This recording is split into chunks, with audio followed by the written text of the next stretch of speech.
ఓం శాంతి 18/2/2024 అవ్యక్త BapDada revise date 31/12/1998. ధైర్యం ఆధారంగా స్వయాన్ని శ్రమ నుండి ముక్తులుగా సదా విజయులుగా అనుభవం చేయండి. ఈరోజు నవయుగ రచయితన బాప్దాదా తమ అతి స్నేహి, సదా సహయోగి మరియు అతి సమీపమైన పిల్లలకు నవయుగం, కొత్త జీవితం మరియు కొత్త సంవత్సరం కొరకు అభినందనలు తెలిపేందుకు వచ్చారు.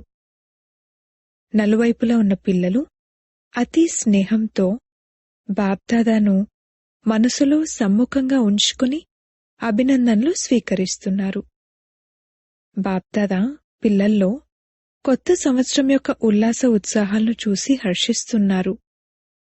మెజారిటీ పిల్లల్లో దూరంగా కూర్చున్న వారిలోనైనా సమీపంగా కూర్చున్న వారిలోనైనా అందరి మనసులలో ఈ సంవత్సరంలో నవీనతను చేసే చూపిస్తాము అన్న ఉల్లాస ఉత్సాహాలే ఉన్నాయి. స్వపరివర్తనలోనైనా సేవా సఫలతలోనైనా ప్రతి ఆత్మను శుభభావన శుభకామనతో పరివర్తన చేయటంలోనైనా ఉల్లాసము బావుంది, ఉత్సాహం కూడా చాలా బావుంది. వాటితో పాటు ధైర్యం కూడా యథాశక్తిగా ఉంది. బాప్దాదా ధైర్యం కల ఇటువంటి పిల్లలకు ఒక్క సంకల్పానికి 10 రెట్ల సహాయాన్ని తప్పకుండా అందిస్తారు. అందుకే ధైర్యంతో సదా ముందుకు వెళ్తూ ఉండండి. ఎప్పుడూ కూడా స్వయం పట్ల గాని లేక ఇతర ఆత్మల పట్ల గాని ధైర్యాన్ని తగ్గనివ్వకండి. ఎందుకంటే ఈ నవయుగం ఉన్నదే ధైర్యాన్ని ఉంచడం ద్వారా ఎగిరే యుగం, వరదాని యుగం, పురుషోత్తమ యుగం, డైరెక్ట్గా విధాత ద్వారా సర్వశక్తులు వారసత్వంగా సహజంగా ప్రాప్తించే యుగం. అందుకే ఈ యుగం యొక్క మహత్వాన్ని సదా స్మృతిలో ఉంచుకోండి. ఏ కార్యాన్ని ప్రారంభిస్తున్నా సరే అది స్వపురుషార్థమైన విశ్వసేవైనా సదా ధైర్యం మరియు బాప్దాదా సహాయంతో ఈ నిశ్చయం తప్పకుండా ఉంటుంది. అదేమిటంటే స్వపురుషార్థంలో మరియు సేవలో సఫలత ఉండనే ఉంది. ఇది అవ్వాల్సిందే. అసంభవం సంభవం అవ్వాల్సిందే. ఎందుకంటే ఈ యుగం సఫలతాయుగం, అసంభవం సంభవమయ్యే యుగం. అందుకే అవుతుందా అవ్వదా ఎలా అవుతుంది అన్న ఇలాంటి ప్రశ్నలు ఈ యుగంలో బ్రాహ్మణాత్మలైన మీ కొరకు లేనేలేవు. బ్రాహ్మణుల జన్మపత్రిలో సఫలత మీ జన్మసిద్ధ అధికారమని ఉంది. అధికారి ఆత్మలు ఇలా ఆలోచించాల్సిన అవసరమే లేదు. వారసత్వం లభించాల్సిందే. కనుక కొత్త సంవత్సరంలో ఈ విశేష స్మృతిని ఇమర్జ్ చేసుకోండి. అన్ని వైపుల నుండి సఫలతనేది శ్రేష్ఠ బ్రాహ్మణాత్మనైన నా యొక్క అధికారంగా ఉండనే ఉంది. ఈ నిశ్చయంతో ఆత్మిక నషతో ఎగురుతూ వెళ్ళండి. అభిమానంతో కూడిన నష కాదు, ఆత్మిక నష. నిశ్చయ బుద్ధి కలవారు సదా ప్రతి కార్యంలో విజయులుగా ఉండనే ఉంటారు. ఇటువంటి నిశ్చయబుద్ధి కల బ్రాహ్మణాత్మల మస్తకంపై విజయానికి చెందిన భాగ్యరేఖ సదా ఉండనే ఉంది. విజయ తిలకం సదా మస్తకంపై మెరుస్తూ ఉంది.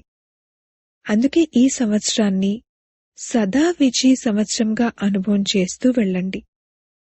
ఇటువంటి నిశ్చయం మరియు నష ఉన్నాయా? డబల్ విదేశీయులకున్నాయా? డబల్ విదేశీయులు తెలివైనవారు. అందరూ చేతులూపారు. చాలా మంచిది. తిలకం కనిపిస్తూ ఉంది. భారతవాసులైతే ఉన్నదే భాగ్యవంతులుగా. ఎందుకని? భారత్ యొక్క భూమియే భాగ్యవంతమైనది. అందుకే విదేశీయులైనా భారతవాసులైనా ఇరువురూ భాగ్యవిధాత పిల్లలే. కనుకనే బ్రాహ్మణ పిల్లలు ప్రతి ఒక్కరూ విజయులు. కేవలం ధైర్యాన్ని ఇమర్జ్ చేయండి. మీలో ధైర్యం ఇమిడి ఉంది. ఎందుకంటే మీరు మాస్టర్ సర్వశక్తివంతులు. అలానే ఉన్నారు కదా. అందరూ చేతులు ఊపుతున్నారు. చేతులైతే చాలా బాగా ఊపుతారు. ఇప్పుడు మనసు ద్వారా కూడా సదా ధైర్యమనే చేతిని ఊపుతూ ఉండండి. బాబ్దాదాకు సంతోషంగా ఉంది, గర్వంగా ఉంది, నా ఒక్కొక్క బిడ్డ అనేక సార్లు యొక్క విజయులు అని. ఒక్కసారి కాదు, మీరు అనేక సార్లు యొక్క విజయ ఆత్మలు. కావున ఇప్పుడు ఏమవుతుందో తెలీదు అని ఆలోచించకండి. ఏమవుతుందో ఏమో అన్న ఈ మాటను ఎప్పుడూ తీసుకురాకండి. విజయం ఉంది మరియు సదా ఉంటుంది. అందరూ పక్కాగా ఉన్నారా? చాలా మంచిది. ఇప్పుడు మళ్ళీ అక్కడకు వెళ్ళి దాదీలు, బాబా, మాయ వచ్చేసింది అని ఇటువంటి బలహీన సమాచారాన్ని రాయకండి. ఇలా రాయకండి. మీరు మాయాచితులు. మేమవ్వకపోతే ఇంకెవరవుతారు? ఈ ఆత్మిక నశను ఇమర్జ్ చేసుకోండి. వేరే వేరే కార్యాలలో మనసు మరియు బుద్ధి బిజీ అయిపోతాయి కదా, అప్పుడు నశ మర్జ్ అయిపోతుంది. కాని మధ్య మధ్యలో చెక్ చేసుకోండి. కర్మలు చేస్తున్నప్పుడు కూడా ఈ విజయం యొక్క ఆత్మిక నశ ఉంటుందా? నిశ్చయం ఉన్నట్లయితే నశ కూడా తప్పకుండా ఉంటుంది. నిశ్చయానికి గుర్తు నశ, మరియు నశ ఉన్నట్లయితే తప్పకుండా నిశ్చయం ఉంటుంది. రెండింటికి సంబంధం ఉంది. అందుకే ఇప్పుడు ఈ 99 సంవత్సరంలో మీ నశాను సదా ఇమర్జ్ రూపంలో ఉంచుకోండి. అప్పుడు పొరపాట్లు లేనివారుగా అయిపోతారు. పొరపాట్లు ఉండవు, శ్రమ ఉండదు. బాప్దాదా ఇంతకు ముందు కూడా చెప్పారు, పిల్లలు శ్రమపడడాన్ని చూస్తే, యుద్ధం చేయడాన్ని చూస్తే, పిల్లలు ఆ విధంగా శ్రమించడం బాబాకు మంచిగా అనిపించదు. అందుకే ఈ కొత్త సంవత్సరాన్ని ఎలా జరుపుకుంటారు? ముక్తి సంవత్సరాన్ని జరుపుకున్నారు. నెగటివ్ను, వ్యర్థాన్ని సమాప్తం చేసినట్లయితే ఈ సంవత్సరం ఆటోమేటిక్గా శ్రమ నుండి ముక్తులుగా అయ్యే సంవత్సరంగా అవుతుంది. అందరూ ఆనందంలో ఉండేవారు, అంతేకాని శ్రమించేవారు కారు. ఆనందం మంచిగా అనిపిస్తుందా లేక శ్రమ మంచిగా అనిపిస్తుందా? ఆనందం మంచిగా అనిపిస్తుంది కదా. కనుక ఈ సంవత్సరం మనసులో, సంకల్పాలలో కూడా శ్రమ నుండి ముక్తులుగా ఉండాలి. మేము ఇప్పట్నుండి 108 మాలలోకి తప్పకుండా వస్తాము అని బాప్దాదా వద్దకు పిల్లల నుండి ధైర్యంతో కూడిన మంచి మంచి ఉత్తరాలు, చీటీలు వచ్చాయి. చాలా మంది నుండి ఉల్లాసంతో కూడిన మంచి మంచి ఉత్తరాలు కూడా వచ్చాయి. మరియు ఆత్మిక సంభాషణలో కూడా చాలా మంది బాప్దాదాకు తమ నిశ్చయం మరియు ధైర్యం గురించి మంచి సమాచారాన్ని ఇచ్చారు. బాప్దాదా ఇటువంటి పిల్లలకు చెప్తున్నారు, బాబా మీ అందరి గతానికి బిందు పెట్టేశారు. అందుకే గతం గురించి ఆలోచించకండి. ఇప్పుడు ఏ ధైర్యాన్నైతే ఉంచారో ఆ ధైర్యం మరియు సహాయంతో ముందుకు వెళ్తూ ఉండండి. విదేశీయులైనా భారతవాసులైనా కొత్త సంవత్సరంలోని కొత్త ఉల్లాసం గురించి కూడా చాలా మంచి మంచిగా రాశారు. బాప్దాదా ఇటువంటి పిల్లలకు ఇదే వరదానాన్ని ఇస్తున్నారు. ఈ ధైర్యములో, నిశ్చయములో, నశాలో అమర భవ. అమరులుగా ఉంటారు కదా. డబల్ విదేశీయులు అమరులుగా ఉంటారా? భారతవాసులు కూడా ఉంటారు కదా. భారత్ అయితే నంబర్ తీసుకోవాల్సిందే. కొత్త సంవత్సరాన్ని ఎలా జరుపుకుంటారు? ఒకటేమో కానుకలు ఇస్తారు, మరియు 2 గ్రీటింగ్స్, అభినందనలు ఇస్తారు. మిఠాయిలు బాగా తింటారు, తినిపిస్తారు, చాలా బాగా ఆడతారు, పాడతారు. కనుక మీరు కేవలం 12 తర్వాత వచ్చే ఒక్కో రోజును మాత్రమే కొత్త సంవత్సరంగా జరుపుకోవటం కాదు, కాని బ్రాహ్మణ పిల్లల కొరకు ఈ కొత్త యుగంలో ప్రతి గడియ కొత్తదే, ప్రతి శ్వాస కొత్తదే, ప్రతి సంకల్పము కొత్తదే. అందుకే సదా పూర్తి సంవత్సరమంతా, ఒక రోజు కాదు, ఒక వారం కాదు, ఒక నెల కాదు, 4 నెలలు కాదు, 8 నెలలు కాదు, మొత్తం 12 నెలలు సదా ఒకరికొకరు దిల్కుష్ మిఠాయిని పంచుకుంటూ ఉండాలి. పంచుతారు కదా. దిల్కుష్ మిఠాయిని పంచడం వస్తుందా? అందరూ తెలివైనవారు. అయితే దిల్కుష్ మిఠాయిని పంచండి. ఒకవేళ ఎవరైనా మీ దిల్కుష్ మిఠాయిని వారి స్వభావం కారణంగానో, సంస్కారం కారణంగానో, సమస్య కారణంగానో స్వీకరించకపోయినా కాని మీరు బాధపడకండి. మీరు పంచారు. మీరు ఆజ్ఞాకారులుగా అయిన చాట్ బాప్దాదా వద్ద జమ అయింది. నేనైతే దిల్కుష్ మిఠాయిని తినిపించాను, కాని వారైతే కోప్పడ్డారు కదా అన్నదాన్ని చూడకండి. ఏం పర్వాలేదు. వారికి రహస్యం తెలీదు కదా, అందుకే కోప్పడ్డారు. మీకైతే రహస్యం తెలుసు కదా, కనుక వారు కర్మల ఖాతాకు లేదా సమస్యకు వశమై ఉన్నారు అనే రహస్యం కూడా తెలుసుకోండి. మీరు ఆజ్ఞాకారులుగా అవ్వండి. సరేనా? ఆజ్ఞాకారులుగా అవ్వాలి కదా.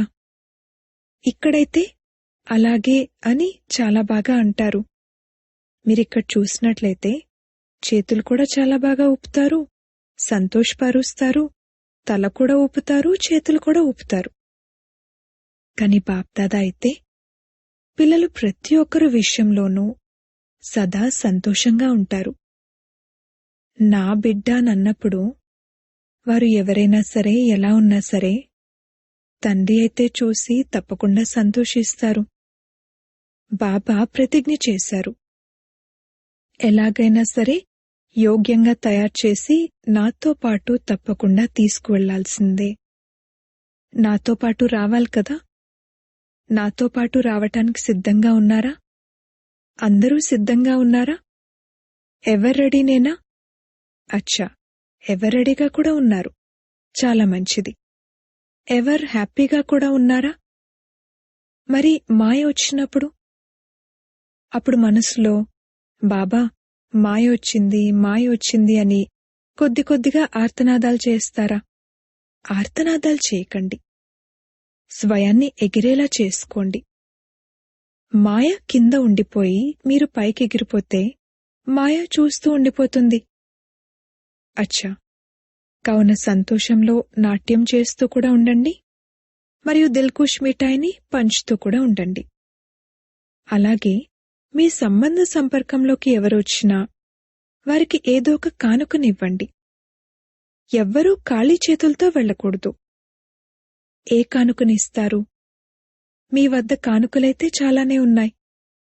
కానుకల స్టాక్ ఉందా? కనుక ఇవ్వటంలో పిసినార్లుగా అవ్వకండి. ఇస్తూ వెళ్ళండి. విశాల హృదయులుగా అవ్వండి. కొందరికి శక్తి యొక్క సహయోగాన్నివ్వండి, శక్తి యొక్క వైబ్రేషన్లు ఇవ్వండి. కొందరికి ఏదైనా గుణం యొక్క కానుకనివ్వండి. నోటితో చెప్పి ఇవ్వటం కాదు, కాని మీ ముఖం మరియు నడవడిక ద్వారా ఇవ్వండి. ఒకవేళ ఏదైనా గుణం లేక శక్తి ఇమర్జ్ అవ్వకపోయినా సరే, కనీసం తక్కువలో తక్కువ చిన్న కానుకనైనా ఇవ్వండి. అదే కానుక శుభభావన మరియు శుభకామన యొక్క కానుక. వీరు నా చాలా కాలం తర్వాత కలిసిన సోదరుడు లేక సోదరి అన్న శుభకామన పెట్టుకోండి. చాలా కాలం తర్వాత కలిసిన వారు అని అనుకున్నట్లయితే అశుభ భావన నుండి శుభభావనగా మారిపోతుంది. ఈ సోదరుడు లేక సోదరి కూడా ఎగిరే కళ పాత్రలోకి వెళ్ళాలి. దీని కొరకు సహయోగాన్ని లేక శుభభావనను అందించండి. చాలామంది పిల్లలంటారు, మేమిస్తాము, కాని వారు తీసుకోరు. సరే, అయితే శుభభావన తీసుకోరు. వారైతే ఏదో ఒకటి ఇస్తారు కదా. వారు అశుభమైన మాటలు మాట్లాడతారు, అశుభమైన వైబ్రేషన్లు ఇస్తారు, అశుభమైన నడవడిక నడుస్తారు. కాని మీరెవరు? మీ కర్తవ్యమేమిటి? విశ్వపరివర్తకులేనా? మీ వ్యాపారమేమిటి? విశ్వపరివర్తకులు కదా. మరి విశ్వాన్ని పరివర్తన చేయగలరు. కాని ఒకవేళ వారు తప్పుడు మాటలు మాట్లాడితే, తప్పుడు నడవడిక చూపిస్తే దానిని పరివర్తన చేయలేరా? దానిని పాజిటివ్ రూపంలోకి పరివర్తన చేయలేరా? నెగటివ్ను నెగటివ్గానే తీసుకుంటారా? నెగటివ్ను పాజిటివ్లోకి పరివర్తన చేసి మీరు ప్రతి ఒక్కరికి శుభభావన, శుభకామన అనే కానుకని ఇస్తారా? శుభభావనల స్టాక్ను సదా జమ చేసి పెట్టుకోండి. మీరు ఇవ్వండి, పరివర్తన చేయండి. అప్పుడు విశ్వ పరివర్తకులు అన్న మీ టైటిల్ ప్రాక్టికల్గా ఉపయోగపడుతూ ఉంటుంది. మరియు ఇది పక్కాగా అర్థం చేసుకోండి, ఎవరైతే సదా ప్రతి ఒక్కరిని పరివర్తన చేసి తమ విశ్వ పరివర్తక కార్యాన్ని సాకారంలోకి తీసుకొస్తారో వారే సాకార రూపంలో 21 జన్మలు గ్యారంటీగా రాజ్యాధికారులుగా అవుతారు. సింహాసనంపై ఒక్కసారే కూర్చున్నా కాని ప్రతి జన్మలోనూ రాజ్య పరివారంలో రాజ్యాధికారి ఆత్మల సమీప సంబంధంలో ఉంటారు. కనుక విశ్వ పరివర్తకులే విశ్వరాజ్యాధికారులుగా అవుతారు. అందుకే సదా మీ ఈ కర్తవ్యాన్ని గుర్తుంచుకోండి, నా కర్తవ్యమే పరివర్తన చేయటము. దాత యొక్క పిల్లలు కావున దాతగా అయి ఇస్తూ వెళ్ళండి.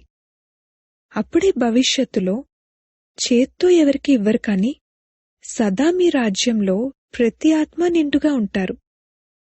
ఇది ఈ సమయంలోని దాతగా అయినందుకు ప్రారబ్ధం. అందుకే వీరిది చేశారు, వీరిన్నిసార్లు చేశారు అని లెక్క పెట్టుకోకండి. మాస్టర్ దాతగా అయి కానుకలను ఇస్తూ వెళ్ళండి. మరియు ఏ గ్రీటింగ్స్ ఇస్తారు చూడండి. ఎవరికైనా ఎవరి ద్వారానైనా ఏదైనా ప్రాప్తి లభిస్తుంది కదా, అప్పుడు వారి నోటి నుండి మనసు నుండి మీకు అభినందనలు అని అంటారు. అలాగే ఒకరికొకరు సంతోషాన్ని పంచిపెట్టుకున్నప్పుడు కూడా అభినందనలు అని అంటారు. ఉత్సవాలను జరుపుకున్నప్పుడు శుభాకాంక్షలను తెలియజేసుకుంటారు. అలా మీ ఎదురుగా ఎవరొచ్చినా కాని మీ నోటితో ఎటువంటి మాటలు మాట్లాడనంటే, సంకల్పాలలో ఎటువంటి శ్రేష్ఠ సంకల్పాలుండాలంటే, ఎవరు మిమ్మల్ని కలిసినా కాని వారు అన్ని వేళలా మనస్ఫూర్తిగా అభినందనలను మరియు ఆశీర్వాదాలను తప్పకుండా ఇవ్వాలి. కనుక సదా వారి మనసు నుండి, నోటి నుండి అభినందనలు మరియు ఆశీర్వాదాలు వెలువడేటట్లుగా మీరు అటువంటి మాటలు మాట్లాడండి. అభినందనలకు యోగ్యంగా లేని మాటలు మాట్లాడకండి. ఒక్కొక్క మాట రత్నంలా ఉండాలి, సాధారణ మాటలు ఉండకూడదు. బాప్దాదా ఇప్పటి వరకు రిజల్ట్లో దీన్ని చూశారు. రేపైతే మారిపోతుంది, కాని ఇప్పటి వరకు చూసిన దానిలో మాటలలో ఏదైతే మర్యాద మరియు స్నేహం ఉండాలో ఆ స్నేహం కూడా తగ్గిపోతుంది మరియు మర్యాద కూడా తగ్గిపోతుంది. అందుకే రత్నాల వంటి మాటలు మాట్లాడండి. మీరు స్వయం వజ్రతుల్యమైన వారు కావున మీ ప్రతి మాట రత్న సమానంగా ఉండాలి, అంతటి విలువైందిగా ఉండాలి. సాధారణంగానూ ఉండకూడదు, వ్యర్థంగానూ ఉండకూడదు. మరియు అప్పుడప్పుడు బాప్దాదా చూస్తూ ఉంటారు, రిజల్ట్ వినిపించమంటారా? ఎందుకంటే 12 తర్వాత అన్నింటినీ సమాప్తం చేయాలి కదా. బాప్దాదా ఇది కూడా చూశారు. కొంతమంది పిల్లలు చిన్న విషయాన్ని చాలా విస్తారం చేస్తారు. దీనివల్ల ఏమవుతుందంటే, ఎక్కువగా మాట్లాడినప్పుడు ఎలా అయితే వృక్షం బాగా విస్తారమైనప్పుడు అందులో బీజం దాగిపోతుంది కదా, అలా అర్థం చేయించేందుకు మేం విస్తారం చేస్తున్నాము అని వారు అనుకుంటారు. కాని విస్తారంలో మీరు ఒక విషయాన్ని అర్థం చేయించాలనుకుంటారు కదా, దాని సారం దాగిపోతుంది. అంతేకాక మాటలకు అనగా వాణికి కూడా శక్తి ఉంటుంది. వ్యర్థమైన మాటలు మాట్లాడినప్పుడు వాణి యొక్క శక్తి తగ్గిపోతుంది. ఎక్కువగా మాట్లాడేవారికి బుద్ధి యొక్క శక్తి కూడా తగ్గిపోతుంది. షార్ట్ మరియు స్వీట్, క్లుప్తంగా మరియు మధురంగా, ఈ 2 పదాలను గుర్తుంచుకోండి. ఇతరులు ఎవరైనా వినిపిస్తారు కదా, అప్పుడు నాకంత వినే సమయం లేదు అని వారితో అంటారు. కాని ఎప్పుడైతే స్వయం వినిపిస్తారో అప్పుడు సమయాన్నే మర్చిపోతారు. అందుకే మీ ఖజానాల స్టాక్ను జమ చేసుకోండి. సంకల్పాల ఖజానాను జమ చేసుకోండి, మాటల ఖజానాను జమ చేసుకోండి, శక్తుల ఖజానాను జమ చేసుకోండి, సమయపు ఖజానాను జమ చేసుకోండి, గుణాల ఖజానాను జమ చేసుకోండి. ప్రతిరోజు రాత్రి మీ ఈ ఖజానాల పొదుపు ఖాతాను చెక్ చేసుకోండి. ఎన్ని సంకల్పాలను వేస్ట్కి బదులుగా బెస్ట్ ఖాతాలో, వ్యర్థానికి బదులుగా సమర్థ ఖాతాలో జమ చేసుకున్నాను? ఎంత సమయాన్ని బెస్ట్ ఖాతాలో జమ చేసుకున్నాను? గుణాలు మరియు శక్తుల ద్వారా శ్రేష్ఠ కార్యాలను చేశానా? గుణాలను కార్యంలో ఉపయోగించానా? శక్తులను కార్యంలో ఉపయోగించానా? జమ చేసుకోవటం అంటే ఇదే. కనుక అందరూ సంకల్పాలు, సమయం, గుణాలు, శక్తులు వీటి ఖాతాను ప్రతిరోజు రాత్రి చెక్ చేసుకోండి. ఆ తర్వాత టోటల్ చేయండి. పొదుపు ఖాతాలో ఎంత జమ అయింది? ఈ పొదుపే స్వయానికి కూడా సహయోగాన్ని ఇస్తూ ఉంటుంది మరియు ఇతరులకు కూడా ఇస్తుంది. మరేం చేయాలో అర్థమైందా? అందరూ అడుగుతారు కదా ఏం చేయాలి అని. మరిప్పుడు ఇది చేయాలి.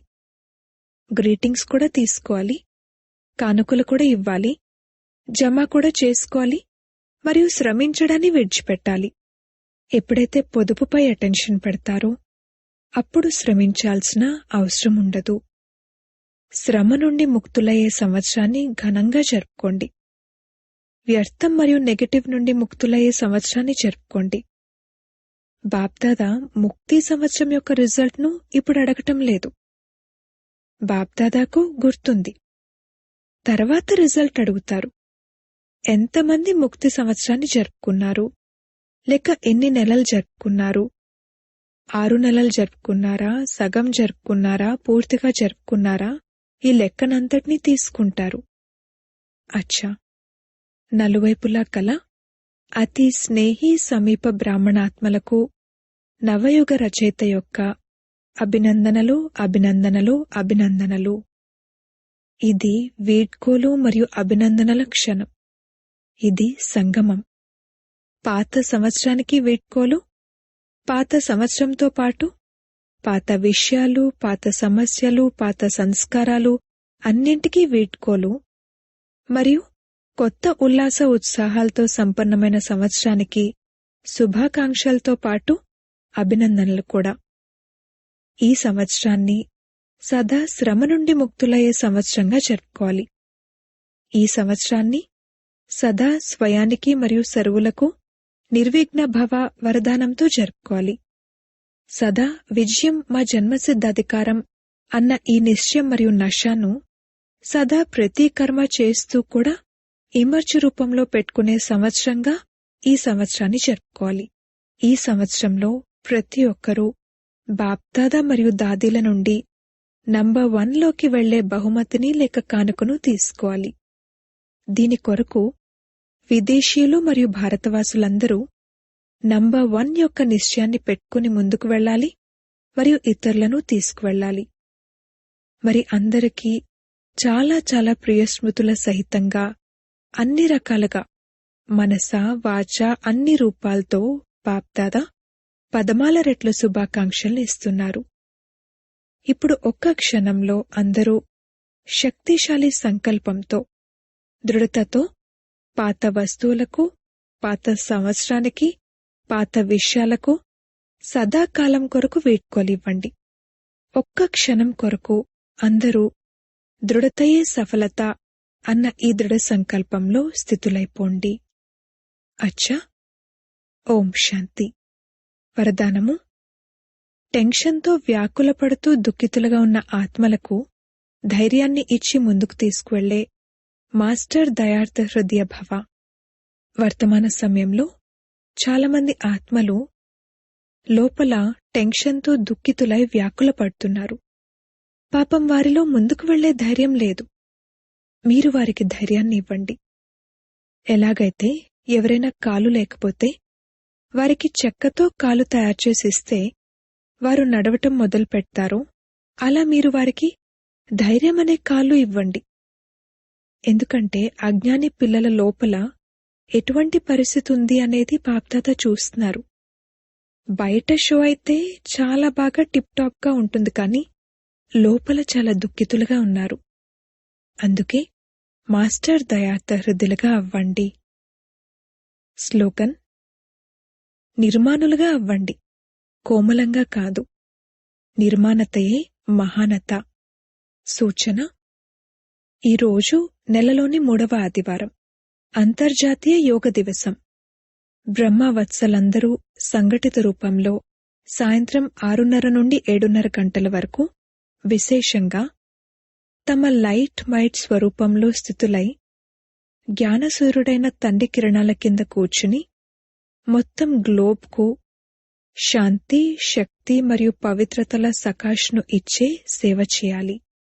ఓం శాంతి.